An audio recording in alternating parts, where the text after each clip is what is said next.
Hola, yo soy la doctora Alexandra Zamora y te quiero dar un muy cordial saludo y darte la bienvenida a este canal. Hoy vamos a estar estudiando el libro de Apocalipsis. Estaremos en el capítulo 7. Veremos los versos del 1 al 8. Ese tema que hemos escuchado tantas veces de los 144,000, bueno, hoy vamos a estudiar quiénes son y cuál es la función de ellos, o por lo menos vamos a empezar a estudiar sobre ellos. Bueno, acompáñanos y sin más te recuerdo suscribirte a este canal si no lo has hecho, darle un like a esa campanita para que nos ayudes, para que esta palabra llegue a muchos más y muchos más conozcan la palabra de Dios. Bueno, vamos a continuar. Gracias. Leo para ustedes Apocalipsis capítulo 7 del verso 1 al 8. Después de esto vi a 4 ángeles en pie, sobre los 4 ángulos de la tierra, que detenían los 4 vientos de la tierra, para que no soplase viento alguno sobre la tierra, ni sobre el mar, ni sobre ningún árbol. Vi también a otro ángel que subía de donde sale el sol, y tenía el sello del Dios vivo, y clamó a gran voz a los 4 ángeles, a quienes se les había dado el poder de hacer daño a la tierra y al mar, diciendo: no hagáis daño a la tierra, ni al mar, ni a los árboles, hasta que hayamos sellado en sus frentes a los siervos de nuestro Dios. Y oí el número de los sellados: 144,000 sellados de todas las tribus de los hijos de Israel. De la tribu de Judá, 12,000 sellados. De la tribu de Rubén, 12,000 sellados. De la tribu de Gad, 12,000 sellados. De la tribu de Aser, 12,000 sellados. De la tribu de Neftalí, 12,000 sellados. De la tribu de Manases, 12,000 sellados. De la tribu de Simeón, 12,000 sellados. De la tribu de Leví, 12,000 sellados. De la tribu de Isaacar, 12,000 sellados. De la tribu de Zabulón, 12,000 sellados. De la tribu de José, 12,000 sellados. De la tribu de Benjamín, 12,000 sellados. Estamos continuando con el estudio del libro de Apocalipsis en el capítulo 7.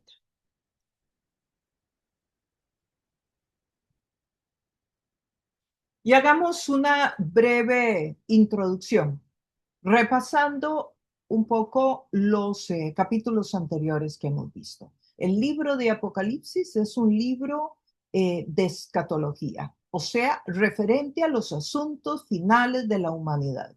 Eso es el libro de Apocalipsis. La palabra Apocalipsis significa develar. Cuando el artista termina la obra de arte y la devela al público, la hace ver al público. Y hemos puesto en varias oportunidades ejemplos del escultor que termina la obra, la cubre con un lienzo y cuando ya llegaron todos sus invitados, entonces remueve el lienzo y la obra queda expuesta para que todos la puedan ver. Eso es el libro de Apocalipsis, es Dios develando su plan completo para la humanidad. Del capítulo 1 al capítulo 3, recordamos que la narrativa se lleva a cabo en la tierra.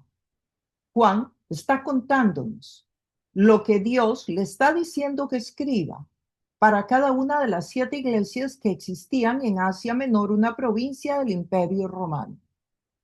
El capítulo 4 y 5, la narrativa se mueve del lugar, se mueve de la tierra al cielo. Juan tiene acceso a mirar a través de una puerta que se abre, que está abierta, dentro del cielo y nos cuenta lo que ve.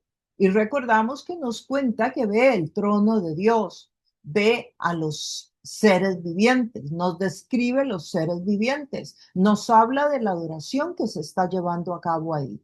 Y nos cuenta en el capítulo 4 que se está adorando a Dios y luego se está adorando a Jesús en el siguiente capítulo. Esos son los capítulos 4 y 5. El capítulo 6 es la apertura de un manuscrito que está enrollado de afuera hacia adentro y que tiene 7 sellos de cera como los que usaban los reyes para sellar sus documentos imperiales. Era con un anillo. En el anillo ellos ponían el anillo grueso, grande, sobre una cera caliente y ese anillo lo ponían sobre el documento, donde terminaba el documento, para que cuando se endureciera esa cera, eso quedara sellado, de manera que solamente el recipiente lo pudiera abrir. Y cualquiera que lo abriera, pues se iba a notar que el documento fue abierto. Ese rollo que tiene, que Juan está viendo, ese rollo representa la escritura de propiedad del planeta Tierra que le es entregada a Jesucristo, que le fue quitada por el pecado de Adán y Eva en el huerto del Edén.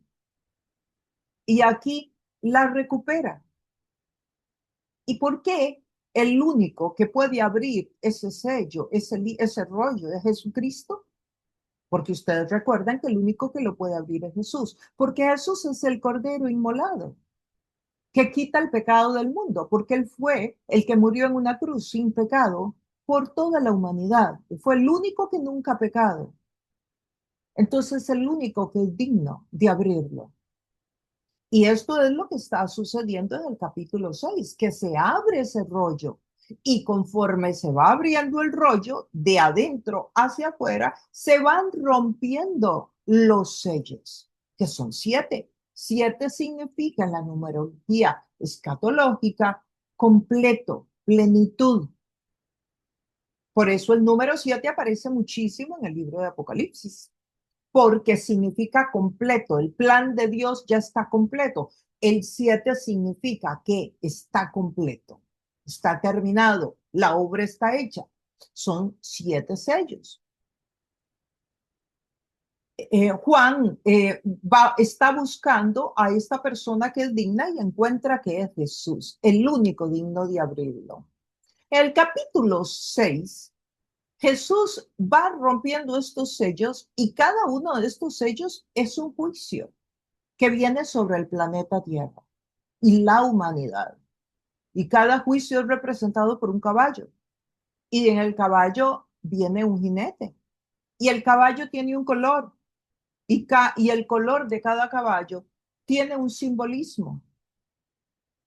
Y eso lo hemos estado estudiando en los estudios anteriores, que usted los encuentra aquí mismo en el playlist, el libro de Apocalipsis. Ahí usted busca el capítulo 6 y usted va a encontrar varios estudios en el capítulo 6. ¿Por qué varios estudios? Bueno, porque vamos lento, porque estamos desmenuzando el texto, porque esto se llama un estudio expositivo, lo cual quiere decir que vamos estudiando los versos, las palabras, el contexto político, social, económico, de manera que podamos extraer la mayor cantidad de información para poder aprender más de Dios, para poder entender mejor los planes de Dios y también para poder discernir los tiempos en que estamos y poder enseñar a otros el texto bíblico acertadamente y no especulando, no con imaginaciones nuestras, no agregándole al texto algo que el texto no dice,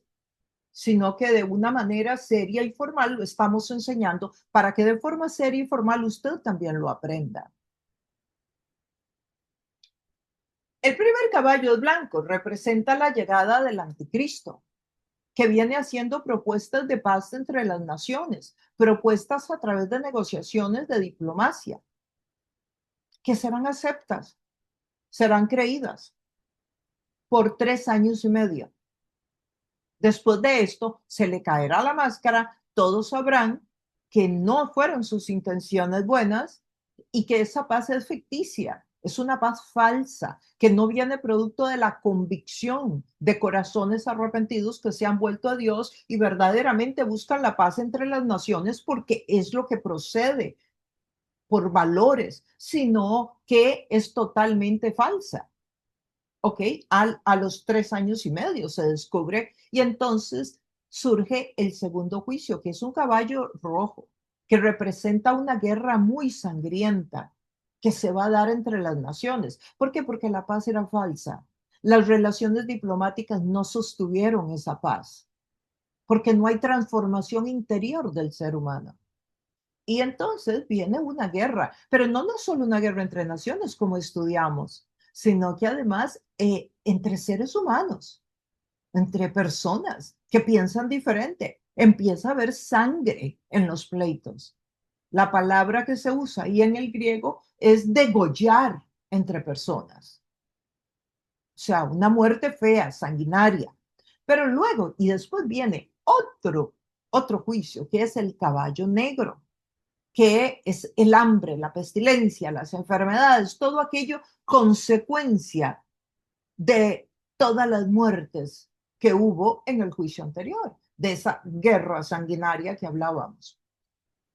Continúa el quinto caballo, que es de un color como entre verde pálido y amarillo, y es la muerte de los creyentes, la muerte de muchas personas, perdón, no de los creyentes, de muchas personas. Dice el texto que morirá la cuarta parte de la población mundial. Te puedes imaginar, si hoy día la población mundial está llegando a los 8 billones, estamos hablando de que 2 billones de personas van a morir, si fuera en esta época. Si es más adelante y la población se multiplicó, serán muchas personas más. Y luego está el quinto caballo, que es la muerte, pero ya no de la población mundial, sino de los creyentes, de aquellas personas que durante la gran tribulación, que es una semana de 7 años desde la perspectiva humana, 7 años humanos, este caballo representa la muerte de muchas personas que se van a convertir, que se van a volver a Dios, aquellas personas a quien usted les predicó el Evangelio, aquellas personas que una vez leyeron la Biblia, aquellas personas que una vez fueron a una iglesia, escucharon la palabra, pero no creyeron, dudaron, no tomaron la decisión por las razones que hayan sido, o personas que ahora sí entendieron que era verdad, que la Biblia no era una locura, que sí era cierto que iba a suceder. Bueno, ahora vieron que sucedió posiblemente, ya pasó el rapto. Y si pasó el rapto, ya se fueron muchos de sus parientes y supieron que se desaparecieron en un abrir y cerrar de ojos. Bueno, todos estos elementos y más pueden colaborar para que algunas personas durante la gran tribulación se vuelvan a Dios. Y a estas personas les va a tocar ahora pagar un precio muy alto por su fe. ¿Por qué? Porque el anticristo los va a perseguir. Hablamos que la palabra anticristo significaba el prefijo antes, significaba en lugar de Cristo. Pero después de que saque las uñas, por decirlo de alguna manera, vendrá contra todos los creyentes. Así que este juicio es atacando a todos los que han creído durante la gran tribulación. A eso se refiere, creído durante la gran tribulación, no a creyentes que estaban desde antes, porque dependiendo su posición en cuanto al rapto, la iglesia está dividida en tres posturas. Una que cree que el rapto, que Jesús viene por la iglesia antes de empezar este tiempo de terror, de crisis, de dolor, de guerra, antes de que el anticristo se manifieste. Hay otra postura dentro de la misma iglesia que cree que viene a la mitad, o sea, a los 3 años y medio, exactamente cuando la humanidad se da cuenta que es el anticristo, que no es un pacificador, sino que es el anticristo mismo, y cuando trate de sentarse en el templo en Jerusalén. Y usted dirá, pero ¿qué templo? Claro, lo conversamos también en el estudio. Bueno, el texto bíblico dice que tratará de sentarse en el templo, lo cual implica que ya para esta época se habrá construido el templo de Jerusalén. Y usted puede que diga, bueno, entonces faltan muchos años, porque eso es un templo enorme de construir. Bueno, según entiendo, con los grandes avances que existen hoy de la inteligencia artificial, en la arquitectura, etcétera, ese templo se podría construir en muy poco tiempo. En muy poco tiempo.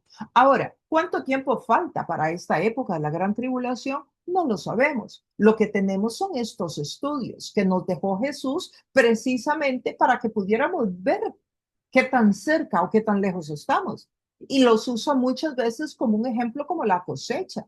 Usted se acerca a unos árboles de limón, por ejemplo, de naranja, y usted va a ver que si la cosecha ya está cerca, hay unas florcitas blancas en el árbol. Y bueno, seguidamente vendrá la fruta que empezará pequeñita y crecerá, pero después de que empieza, es muy rápido que usted va a ver la fruta.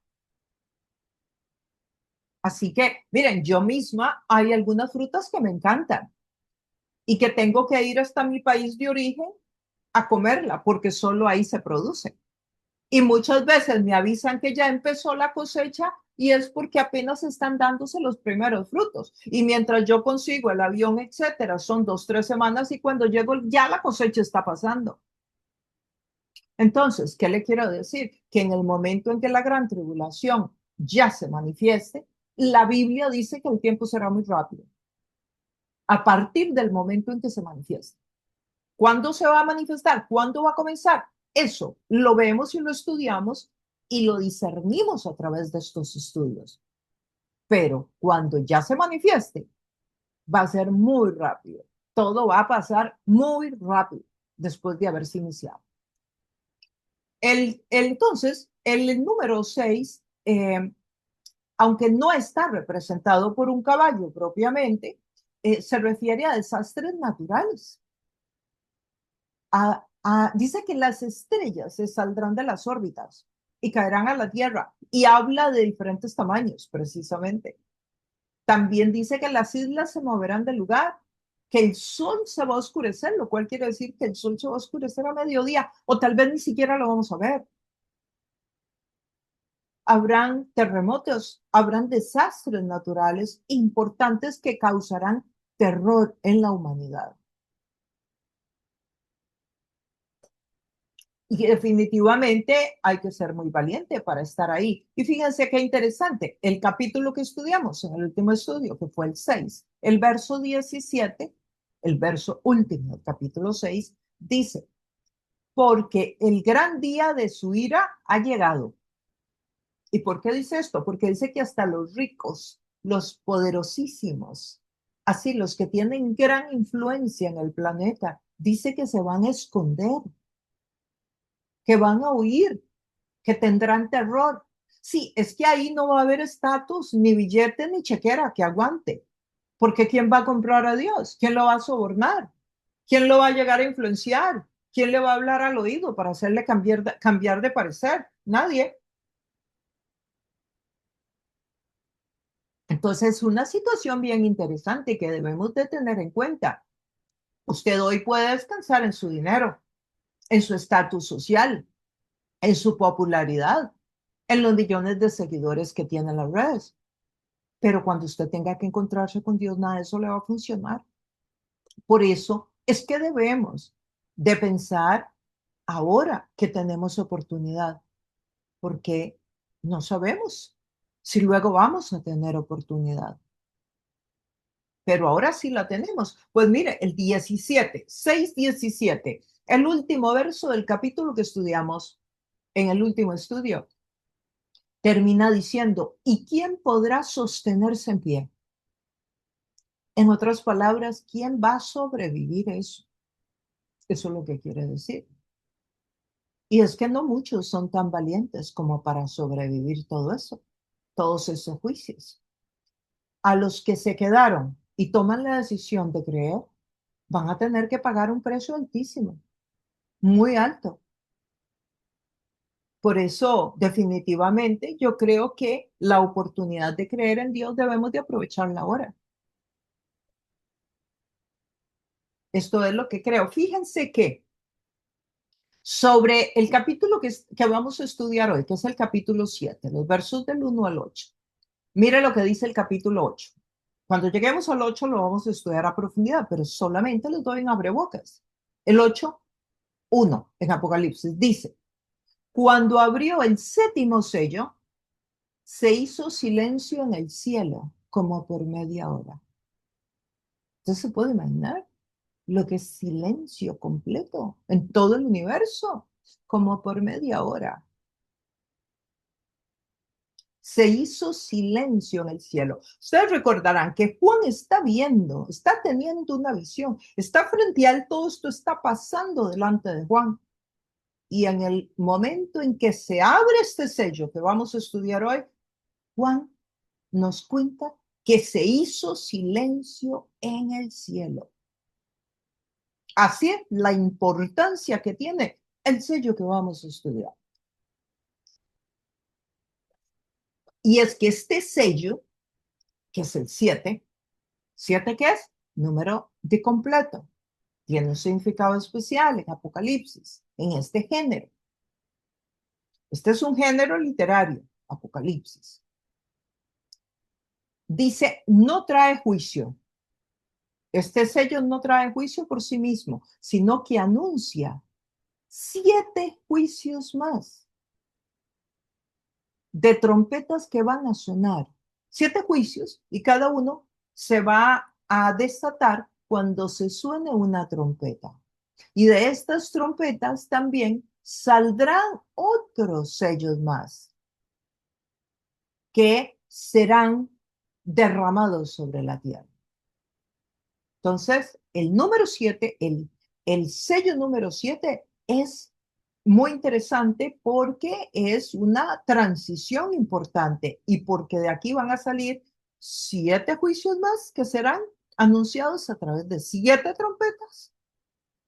Y luego de esas 7 trompetas saldrán otros 7 juicios más que serán anunciados a través de un derramamiento que se hará sobre la tierra. Los vamos a estudiar más adelante. Solo quiero que sepan que estamos en el sello número 7 y que esto es lo que va a acontecer en el 7. El verso 1, en el capítulo 7. Después de esto vi a 4 ángeles en pie sobre los 4 ángulos de la tierra que tenían los 4 vientos de la tierra para que no soplase viento alguno sobre la tierra, ni sobre el mar, ni sobre ningún árbol. Aquí hay 4 ángeles que están sosteniendo.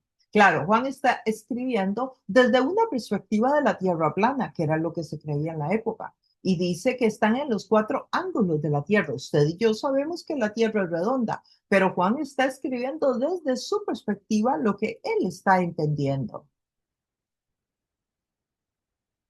Es definitivamente un capítulo muy interesante. Es un capítulo de transición que tiene como propósito anunciarnos que vienen 7 juicios más, ¿verdad? Que son los 7 sellos de estas trompetas. Que muchos estudiosos dicen que es un capítulo que nos narra lo que está sucediendo en realidad detrás de escenas. Entonces, 7 sellos van a ser rotos acá. En el sello número 7 van a ser rotos 7 sellos más. 7 trompetas serán sonadas y 7 vasijas serán derramadas.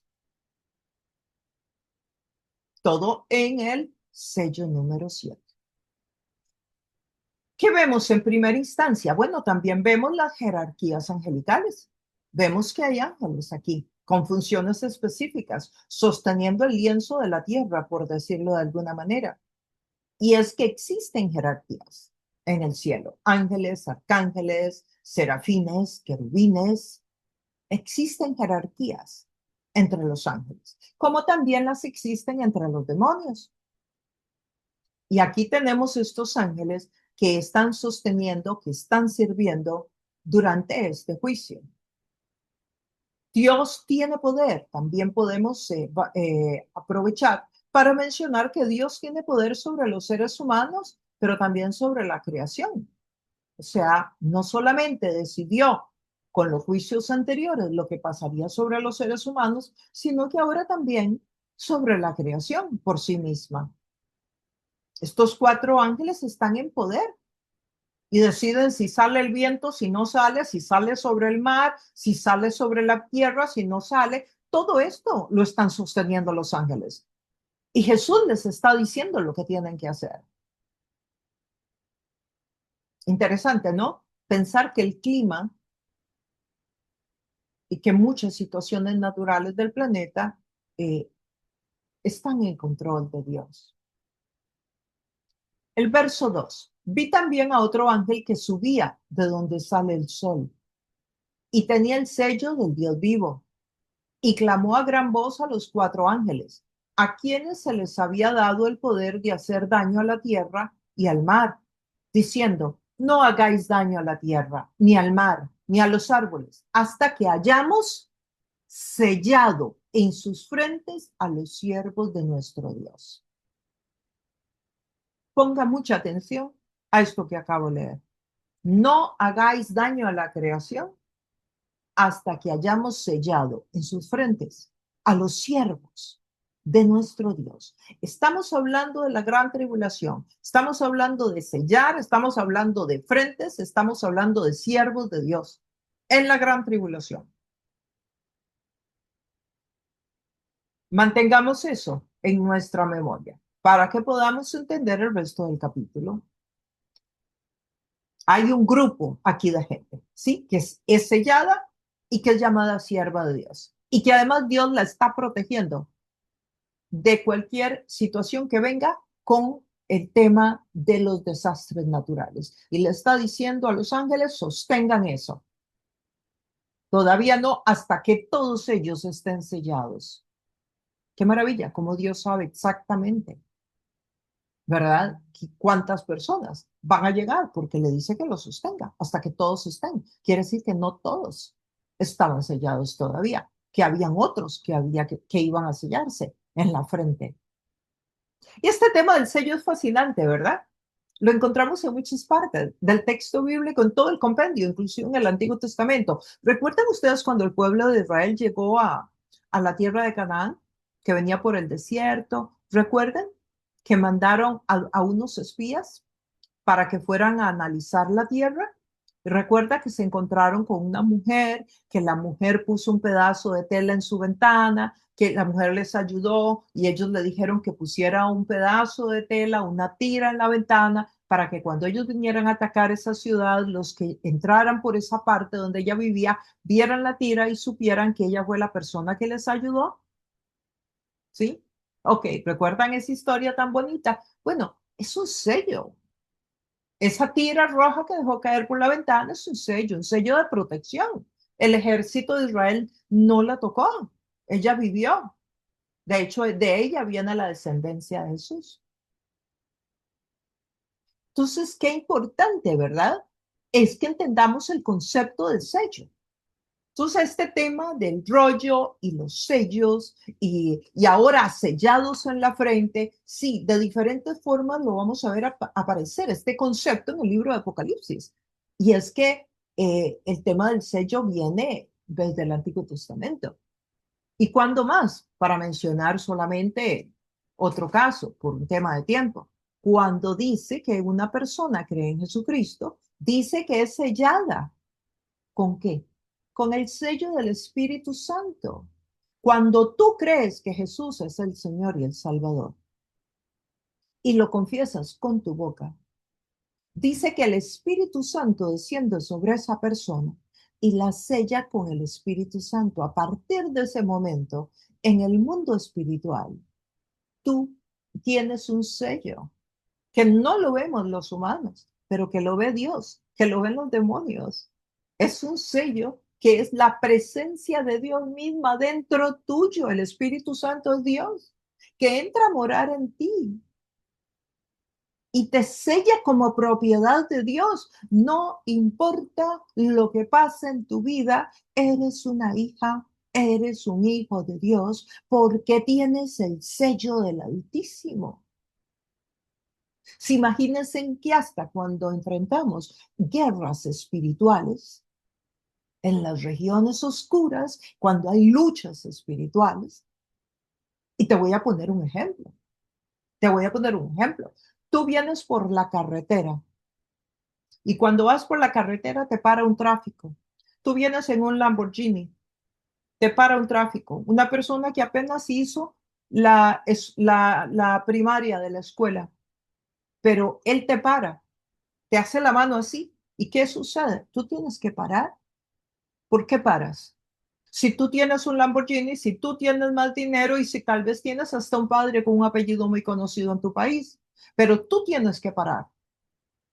Cuando ese hombre pequeño que no tiene Lamborghini, que no tiene dinero, que no tiene educación, que no ha viajado como tú, te levanta la mano en media carretera. ¿Por qué tú tienes que parar?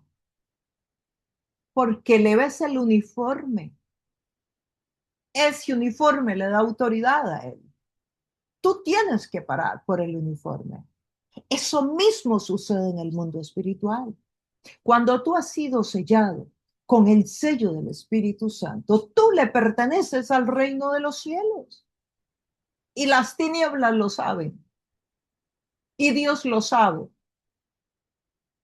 Lo bueno sería que lo sepas tú también, para que recibas todos los beneficios del sello que llevas. Y entonces, de la misma manera, ese sello nos separa. Aunque estemos en el mundo, nos separa del mundo. Sí, estamos en el mundo, pero no somos del mundo. Le pertenecemos a Dios. Somos ese grupo sellado por Dios. Esto es maravilloso. Todos los sellos son importantes. Aquí encontramos que aquí hay un grupo de personas que son selladas en la frente. Y son personas que están acá, que están apareciendo acá en este capítulo 7 del libro de Apocalipsis. Dice que son sellados, dice que son siervos suyos. Y le dice a los ángeles que no traigan los vientos y los problemas en la naturaleza porque todavía no han sido sellados todos ellos. Así de importante es este grupo que está apareciendo aquí en Apocalipsis. Eso es el sello. Entonces, el sello tiene una gran importancia en todo el mensaje redentivo. Y claro, la pregunta para ti es, ¿estás tú sellado con el Espíritu Santo? ¿Estás tú sellada con el Espíritu Santo? ¿Has creído tú que Jesucristo es tu Señor, que Jesucristo es tu Dios, que murió por ti en la cruz del Calvario por tus pecados?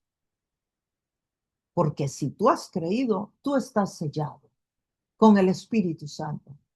Pero si tú no has creído, este es un buen momento para que creas. Es un tema de fe, es un tema de decisión. No es un tema de haberlo entendido todo. Cuando yo empecé a caminar con Jesús no había entendido, pero es que ni el 0,001% de lo que entiendo hoy. Yo empecé el viaje de la fe tomando la decisión y después entendí. Pero yo te aseguro una cosa, yo tomé la decisión de creer primero y de entender después. Si yo me hubiera quedado pensando, tengo que entender, primero voy a entender y después tomo la decisión, nunca hubiera seguido a Jesús. ¿Por qué? Porque no funciona así. Se entra en el reino de Dios por fe, no por entender. Y todos los que quieren entender primero están pegados en la puerta. Y cuidado, viene Jesús de vuelta y siguen pegados en la puerta esperando poder entender. Cuando tú crees, entiendes, pero tienes que entrar por fe. Esa puerta se atraviesa por fe, no por entender. El verso 4. Y oí el número de los sellados, 144,000 sellados, de todas las tribus de los hijos de Israel. 144,000 eran los sellados. Era un número bien grande. Y eran de todas las tribus de Israel. Entonces, ¿quiénes son? ¿Cuántos son? 144,000. ¿Quiénes son? ¿Cuál es su función?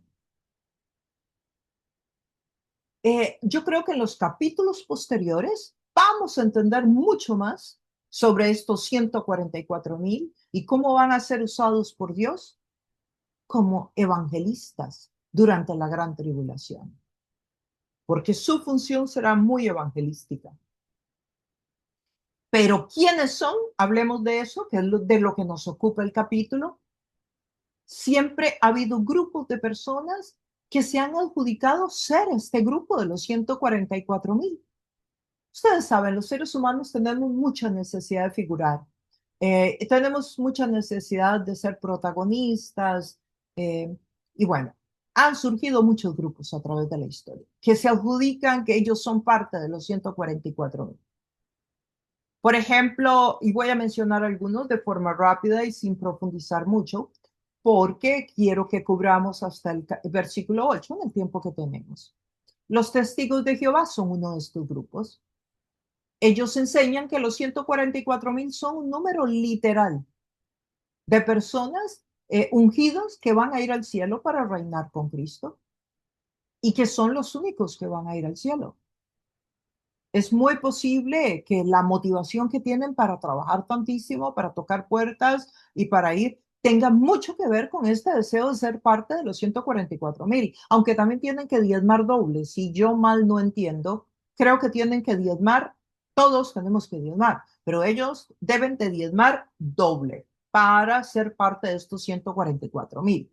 Esta segunda parte no estoy tan segura, pero sí que ellos creen que van a entrar al cielo 144,000.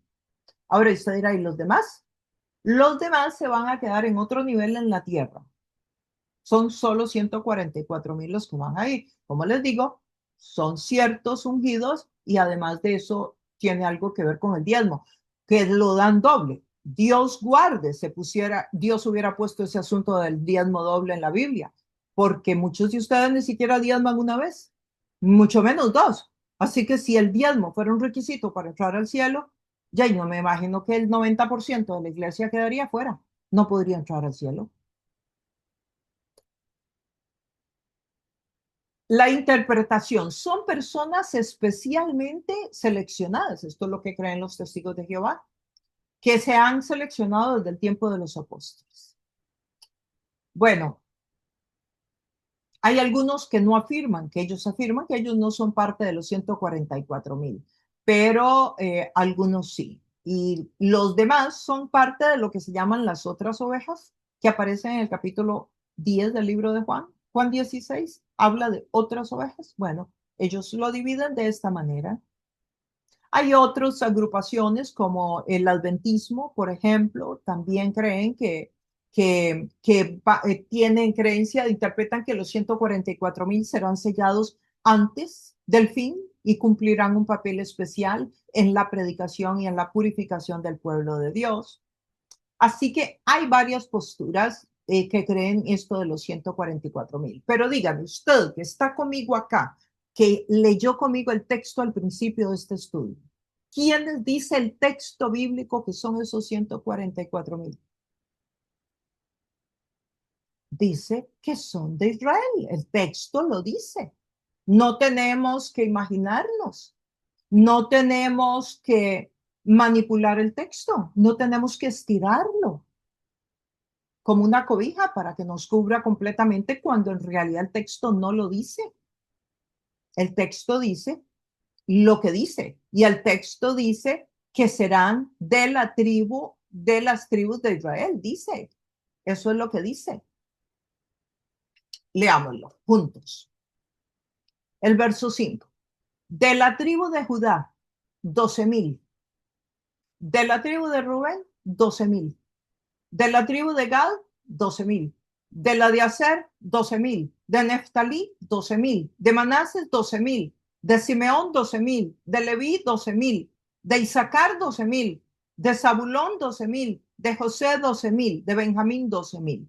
Todos son de Israel, 12,000 de cada una de las tribus.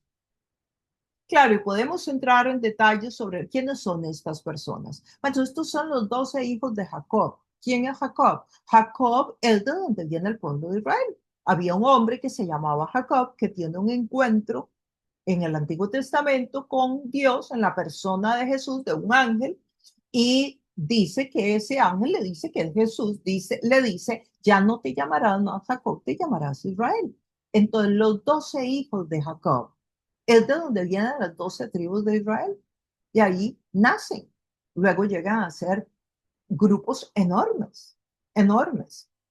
Bueno, aquí nos dice que durante la gran tribulación, aquellos judíos que han creído durante la gran tribulación serán sellados en la frente y además serán siervos de Dios durante la gran tribulación. Y dice que son judíos. Entonces, este texto que yo acabo de leer para usted lo puede leer un niño que está empezando a leer a los 7 años. No hay que agregarle un conocimiento, no hay que manipular este texto para que se adapte a lo que yo quiero. Usted puede interpretar. La Biblia nos puede arrojar luz que nosotros podemos estudiar, pero aquí en este caso, el texto lo dice. Si el texto lo dice, usted no tiene que aplicarle otros principios para interpretarlo, porque el texto lo está diciendo. Además, usted va a ver que durante los próximos capítulos vuelven a salir y cada vez nos arroja más luz y más confirmación sobre lo que estoy diciendo. El texto explica que son 12,000 de cada una de las 12 tribus. Claro, aquí hay para los que son muy conocedores, que tienen un estudio más formal en la palabra de Dios, claro, podemos seguir estudiando por qué comienza con Judá y no con Rubén. Bueno, Rubén era el mayor de los 12 y de acuerdo a la tradición judía se debe nombrar al mayor primero. Bueno, sabemos que hay situaciones especiales que se dieron con Rubén, lo mismo que se dieron con otro de los hijos que se metió en idolatría. Así que igual que Rubén, que cometió un pecado X de moral para con su padre, y bueno, todas esas son razones suficientes para que se haya cambiado el orden de la escritura de estos nombres. Pero son estos los 12 hijos de Jacob, son estas las 12 tribus, y estos son los personajes que el texto no menciona, que durante la gran tribulación van a creer y por lo tanto van a ser sellados en su frente.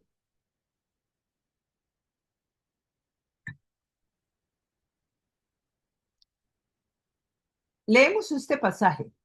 Voy a leer para ustedes, como para ayudarles un poco o para ayudarme también a darle base a lo que acabo de decir, de que este grupo es un grupo de judíos. Leo para ustedes Jeremías 31, de los versos 31 al 34, para que lo lean más tarde. He aquí que vienen días, dice Jehová. Aquí está Dios profetizando en el Antiguo Testamento. El libro de Jeremías se escribió, miles de años antes de Cristo. He aquí que vienen días, dice Jehová, en los cuales haré nuevo pacto con la casa de Israel, con la casa de Judá, no como el pacto que hice con sus padres el día que tomé su mano para sacarlos de la tierra de Egipto. ¿Recuerdan? Cuando Dios libró al pueblo de Israel de Egipto, porque ellos invalidaron mi pacto, aunque fui yo un marido para ellos, dice Jehová. Pero este es el pacto que haré con la casa de Israel después de aquellos días, dice Jehová. Daré mi ley en su mente y la escribiré en su corazón. Y yo seré a ellos por Dios y ellos me serán por pueblo. Y no enseñará más ninguno a su prójimo, ninguno a su hermano, diciendo, conoce a Jehová, porque todos me conocerán. Desde el más pequeño de ellos hasta el más grande, dice Jehová, porque perdonaré la maldad de ellos y no me acordaré más de su pecado. Esa es una profecía que Dios le hace al pueblo de Israel en el Antiguo Testamento. Y vuelvo a leer, en los cuales haré un nuevo pacto. Recuerden que hay un pacto, claro, en el Antiguo Testamento, con Moisés y las leyes, los 10 mandamientos, que fueron entregados al pueblo de Israel.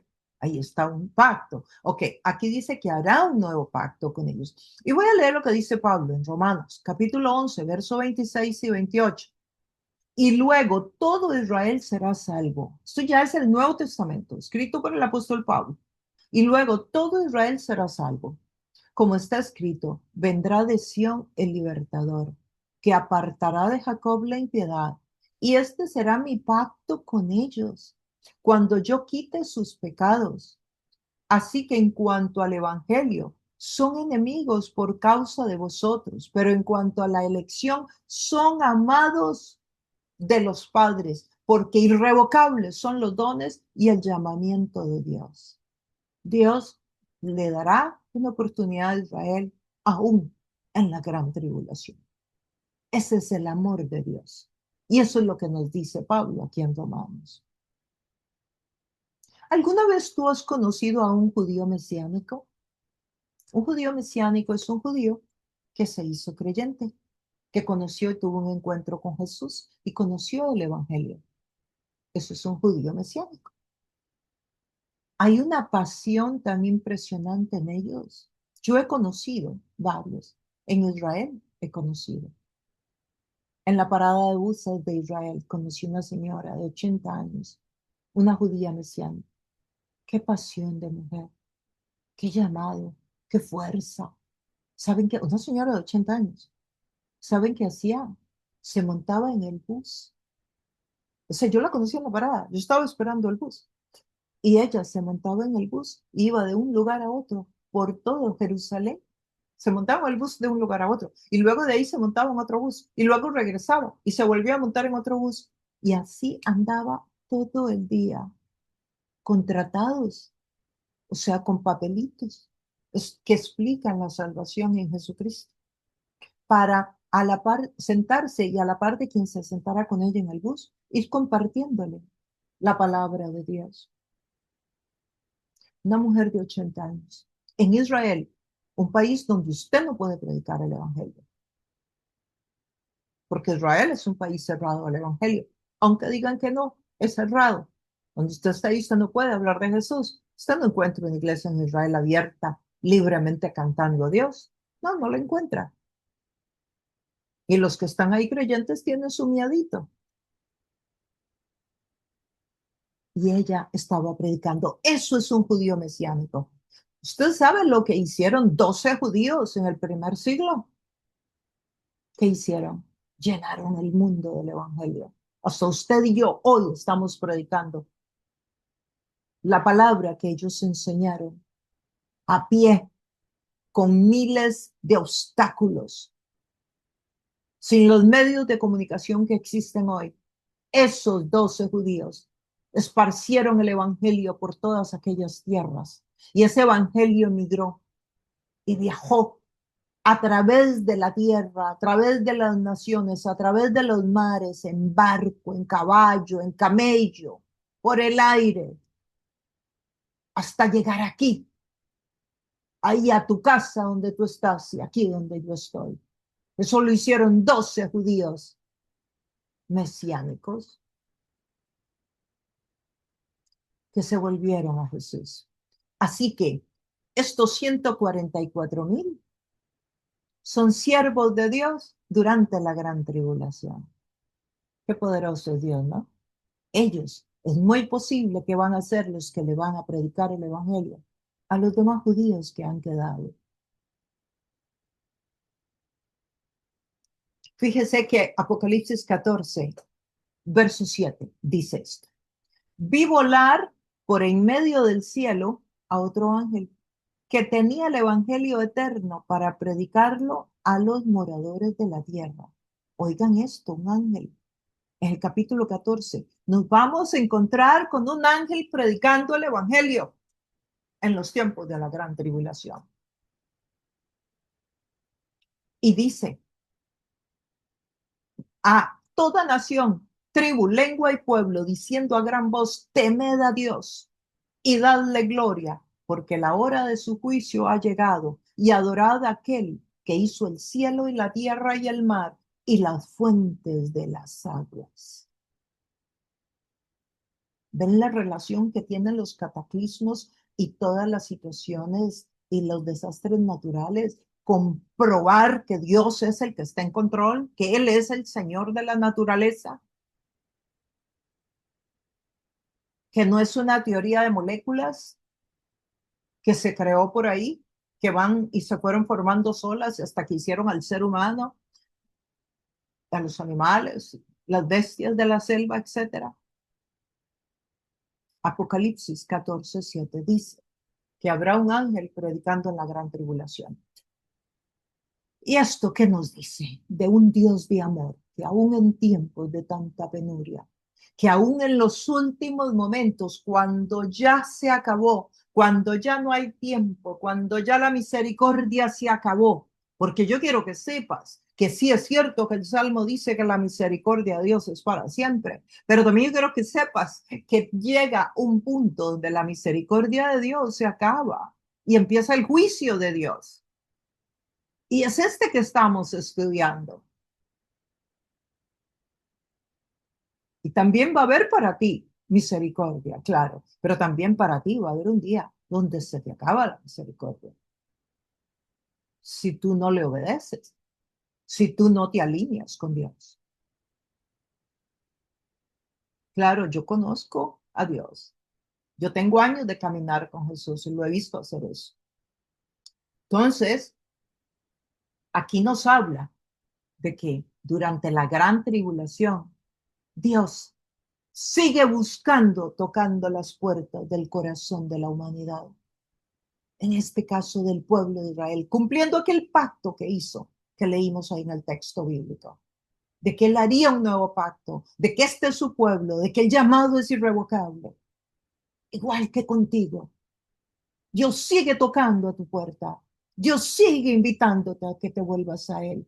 Dios sigue llamándote. Dios sigue hablando a tu oído para que tú lo mires, para que tú escuches su llamado. ¿Te vas a volver a Dios o vas a seguir resistiéndolo? ¿Vas a tomarte de su mano y caminar con Él? ¿O vas a seguir indiferente a esa voz que has escuchado tantas veces, pero que no has querido seguir? El amor y el poder de Dios los vemos juntos acá en este estudio que hemos tenido hoy. Un Dios que en medio de la gran tribulación tiene a un ángel que va a estar predicando el evangelio y aquí a estos 144,000. Y vamos a ver en los próximos estudios que hay más siervos de Dios predicando en la gran tribulación. Aún en esos momentos, nuestro Dios sigue buscando a sus hijos, sigue buscando a su pueblo, sigue tocando a la puerta. Y hoy está tocando a la tuya. ¿Qué vas a hacer? ¿Le vas a abrir? ¿Lo vas a dejar entrar? ¿A morar en tu corazón para que el sello del Espíritu Santo llegue a tu vida? ¿O otra vez le vas a decir que espere? Que lo vas a volver a pensar, que es que todavía no lo has entendido bien, o que no estás lista, porque hay un pecado que todavía no quieres renunciar a él. Que Dios continúe ayudándote, iluminándote, que el Espíritu Santo continúe enseñándote y guiándote. Nos vemos en el próximo estudio. Muchas gracias por habernos acompañado en este estudio. Ha sido un gusto para nosotros tenerte. Cualquier duda, cualquier inquietud, con toda libertad, escríbela y yo estaré regresando para contestar. Te recuerdo, si no te has suscrito a este canal y te gusta el contenido, suscríbete. Dale un like a esa campanita. Envía este video a muchos amigos, que muchos más conozcan la palabra de Dios. Ayúdanos, necesitamos tu ayuda para que otras personas más conozcan esta palabra. Y bueno, sin más, nos despedimos por el momento y nos vemos en el próximo estudio.